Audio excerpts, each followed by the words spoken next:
Balvu novada Rugāju pagastā norisinājusies Latvijas pašvaldības darbinieku asociācijas ikmēneša tikšanās. Šodienas semināra tēma mums ir vietējais zaļais iepirkums. Kā tad zaļi iepirkt, ko tas nozīmē, kā to rēķina, ilgtermiņā, kas ir zaļi, un tad par tām grupām, kas ir transports, pārtika, būvniecība, apgaismojums. Ko tad mēs varam Latvijā dabūt, ko mēs varam no saviem ražotājiem dabūt, ko nevaram. Kā iepirkt, jo iepirkums ir jāveic, bez iepirkuma mēs nevaram, ir likums. Un kā arī konkurenci nodrošināt, lai nebūtu pārlieku lielie konkurences šķēršļi, ka mēs vispār no konkurences esam pazaudējušies un cenu līmenis ir augšā, un arī par to mums jādiskutē. Piemēram, viens no aktuālākajiem jautājumiem pašvaldību dienas kārtībā ir, kā ievērot zaļā iepirkuma principus, veicot iepirkumu par skolēnu pusdienām, jo pašvaldībām ir jāpild likumdevēju uzliktās prasības, bet tāpat laikā uzņēmēji bieži vien nespēja piedāvāt atbilstošus risinājumus. Esam gājuši, uzrunājuši šos te vietējos ražotājus, kur zinām, ka daudzē ļoti labus dārzeņus savās zemnieku saimniecībās.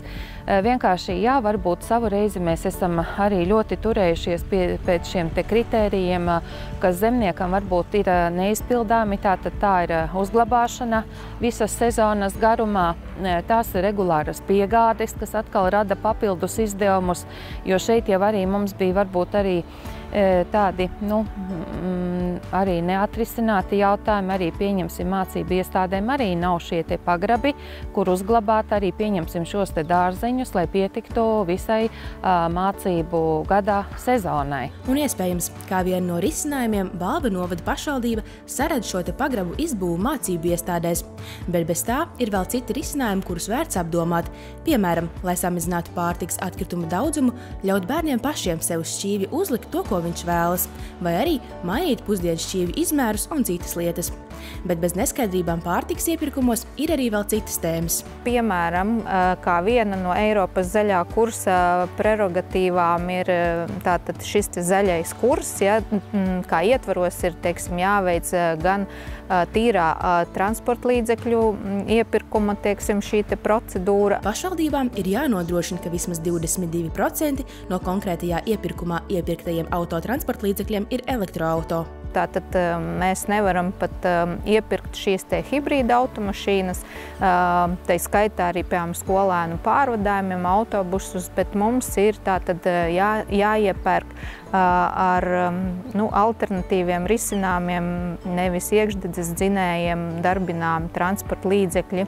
Tas nozīmē, piemēram, elektroautomobīļi, bet tomēr attālākos novados, kāds arī Gulbens pašvaldības novads, tad ir problemātiski gan ar šo te uzpildes stacijām, ātrās, teiksim, uzlādes stacijām, gan arī attiecīgi arī šie te ceļa segumi nav tādi, lai varētu šos te transporta līdzekļus ļoti optimāli tātad eksploatēt. Tieši tādēļ šādi semināri un diskusijas ir nepieciešams, lai meklētu risinājumus. Ļoti interesanti arī ir iesaistīties diskusijās, dzirdēt arī no pirmavotiem, pieņemsim gan no ministrijas pārstāvjiem, gan no valsts kontroles, jau lai tālāk ar saviem pašvaldības atbildīgajiem speciālistiem meklētu labākos risinājumus. Un, jā, ja mēs gribam kaut ko mainīt, ja mēs gribam saglābt savu zemi, tad mums ir jāmainās un mums jādomā, ko katrs mēs no sevis varam ielikt tajā, lai ietu šajā zaļajā virzienā.